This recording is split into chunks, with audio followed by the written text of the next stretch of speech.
All right, so I want to give you guys some Spotify tips. I've been getting a lot of questions about Spotify, so I figured if I could make a short, succinct video, then I could give you guys the tools to be able to have a successful release on Spotify.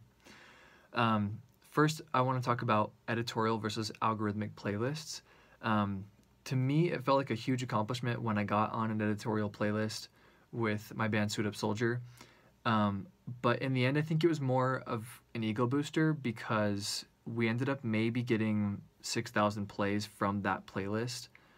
And it wasn't really something that caused my career or that specific song to blow up.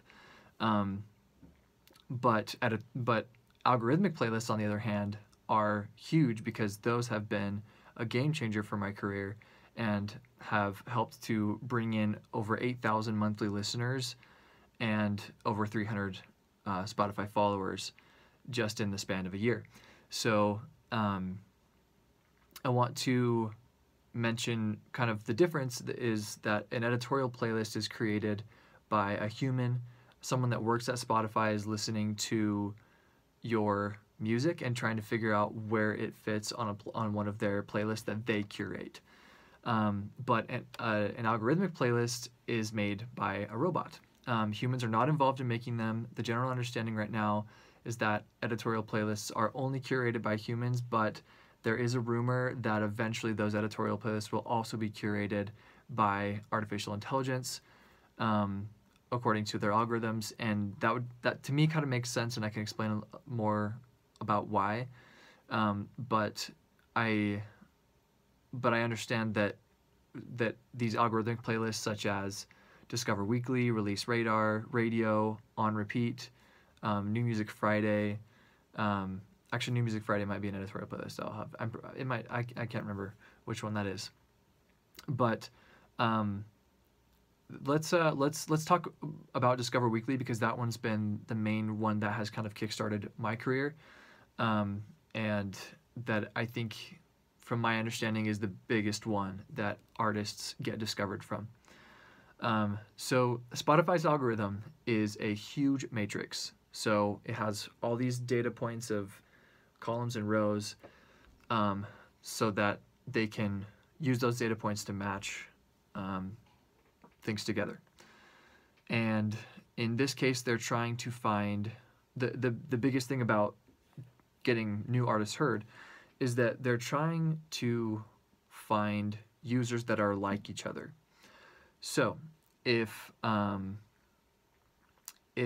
let's say I'm a user that listens to a lot of like hip hop and rock, but I haven't heard of 21 Pilots yet, they're going to be like, well, this user is a lot like X, Y, and Z user that are also listening to hip hop and rock.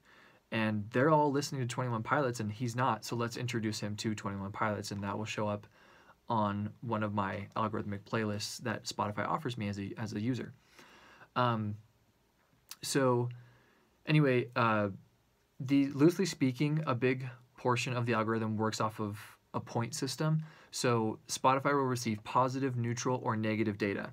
The positive data is the kind of data that's going to help the algorithm know that it's doing the right thing. Negative or neutral data tells it to try again. So if it's receiving too much neutral or negative data, it doesn't know what to do with the song and it will eventually abandon it. So let's talk about what are some positive points that your song can get, or that a song can get. There are way too many measurable data points for me to get to all of them. I don't even really know all of them, but I'll give you a few examples. So if someone listens to the whole song instead of only a partial listen, that's a positive point. If they listen to the whole song again, that's a huge positive because now the algorithm is more confident that it did the right thing. And so it is going to take that user that it had success with and match it with other users that are like that user and push the song out to them. And then the more and more positive data points that it gets by doing that, the more the algorithm is saying, okay, I'm doing the right thing, let's push it out to more people. And why does this matter to Spotify? Well, they want to keep users on their platform as long as possible. So if they're pushing out interesting music to these users, music that is actually relevant to them, music they actually like, then they're going to get more business and more people staying on their platform and so on. So anyway, now that it's found the right user, well, and it can also find the right user by other successful efforts, such as other positive data that is, let's see here, you can get a follow if someone follows you after listening to a song, a visit to your artist profile, a share, a like.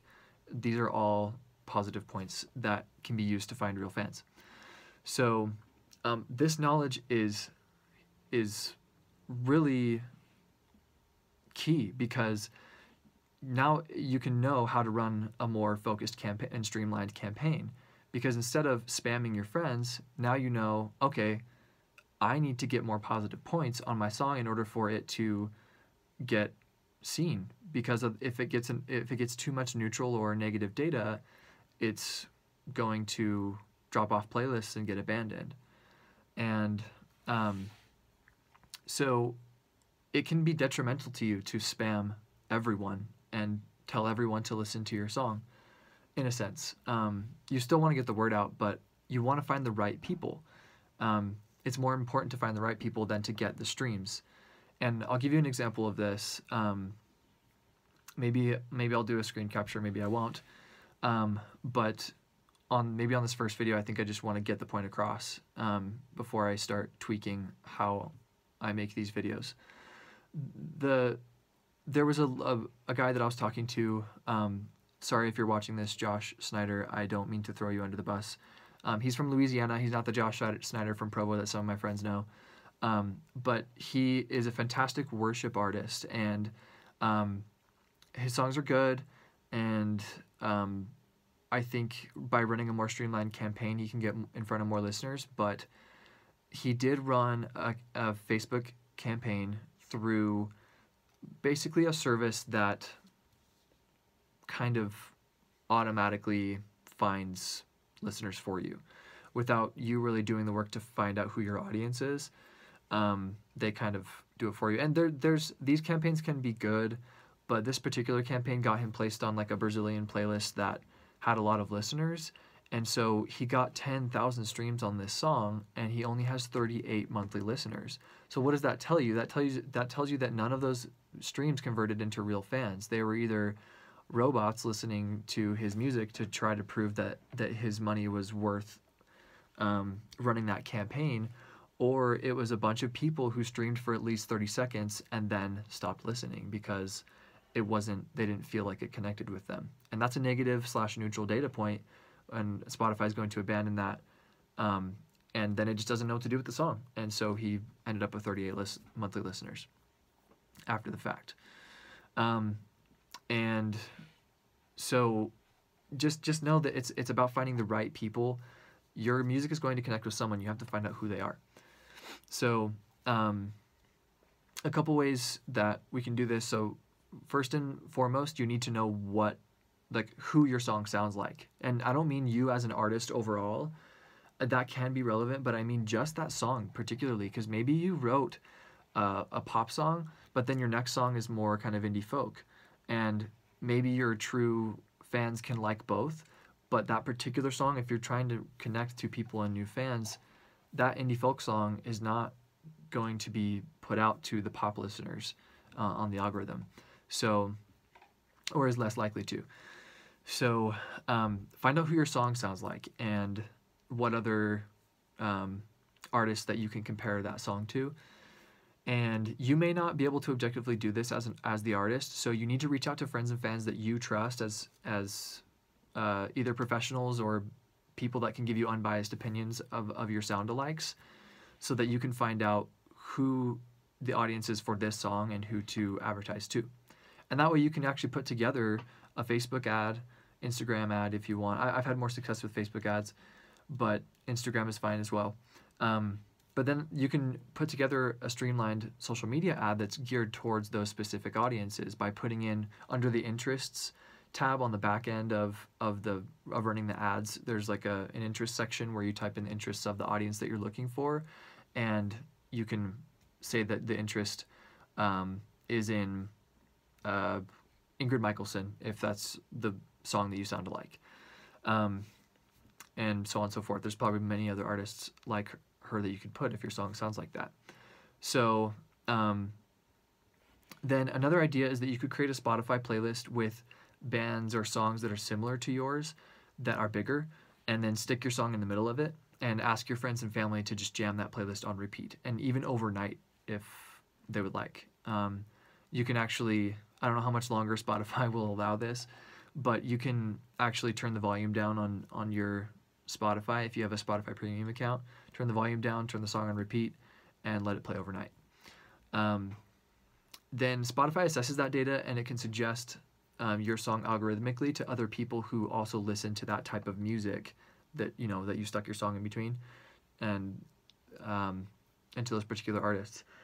So you might be saying, wait, like, you just told me not to spam my friends or to, like, I don't know. This is kind of like this is a risky thing to do on this playlist thing, but I'll explain why it should make sense. Because you still need to be careful. However, if your friends and family are okay with it, the goal behind this method is to alter their user profile so that Spotify sees how much they're jamming all these other artists, and they're saying, oh, like, this user likes all of these different types of artists who are in this particular vein, and it starts curating new playlists for them algorithmically. And if you curated your playlist correctly, the one that's on repeat, you've successfully altered their profile, at least temporarily, to look a lot like the users who are going to enjoy your music, and who are going to become true fans. So I'm going to include some resources for other ways that Spotify measures data, as well as like other ways to run campaigns. I've got 2 links that I kind of pulled a lot of my information from. One of them is Indepreneur. Another one is just medium.com. Ultimately, though, if your song just isn't that good, then it's not going to do well no matter like how much you campaign it. I understand that songwriting can be very subjective, but I generally personally try to get to version 3.0 before I consider releasing a song. So that song will have gone through multiple iterations before the final one gets released. And regardless of the songwriting, because the songwriting can be subjective, just do your work justice and work with a good producer and or mixing and mastering engineer so that your song actually sounds sonically professional. I've heard many artists put out good songs that just aren't well mixed. The vocals are too buried in the mix and too quiet, and you can't hear the kick drum. You're not going to really connect with something that doesn't musically move you. If it's not mixed correctly, then it's not going to have the same impact as an artist that is. And I understand that budget can be tight, but maybe that just means that you need to put more time into your mixing if you don't have the budget to pay someone to do it quickly. So and I've actually heard, this might be a rumor, but I've heard that Spotify can actually detect whether your song was done professionally. Because it will create like a sonic profile based on how it was mastered and so on and so forth. But whether that's true or not, I know for sure that it will notice how it was mastered, because it will compress the audio if you don't meet the right criteria. So it can actually make your song sound potentially worse if you didn't do it right. So even if you are a producer / engineer, I still recommend including more collaborators on your work, because it's kind of the idea that 2 heads are better than 1. The hits almost always involve more than one person. Whether or not that there was maybe one credited songwriter, they probably still worked with producers that got paid on work for hire to help them really make that song shine. So save up, set your budget, spend the money in the right places to get your song professionally written, produced, mixed, and mastered. It'll for sure show in the final product. And so now really quick, my last, oh man, this video is too long. Okay, but the last thing that I want to explain is when to release. Right now it's becoming really popular to release on New Music Friday. And if I'm Beyonce, that is probably really good to release music on a Friday, because that's like what the industry is doing right now. Everyone who has like a record label is doing that. But I want to read to you a quick post, and I've been trying to explain this to artists. I released our song Tongue Tied Twisted from Suit Up Soldier that has the most plays on it, was released on a Tuesday, and then it immediately started getting on like playlists and Discover Weekly and stuff. And but you'd say, and most in the industry would be like, well, why didn't you release on a Friday? Because I think there's this like understanding that Spotify will give you a week to measure the song before it starts deciding what to do with the song. So like Friday to Friday it will measure. So it's you want to release on a Friday because then it gives you a whole week of data. But this guy right here, I'm a part of a Facebook page called Make Pop Music, a Facebook group, sorry, that the pop producers and songwriters can post in and collaborate. This guy says, everyone always says to release your song on a Friday to be eligible for Spotify's New Music Friday playlists. I usually follow their advice and don't get anything. I released my new single on a Thursday, got 3 New Music Fridays, and 1 personalized editorial. Guess I'll be releasing on Thursdays from now on. So try a different day of the week. When everyone else is zigging, you zag. And that's how you're going to cut through the noise. So I hope this was helpful. Thank you guys. We'll see ya.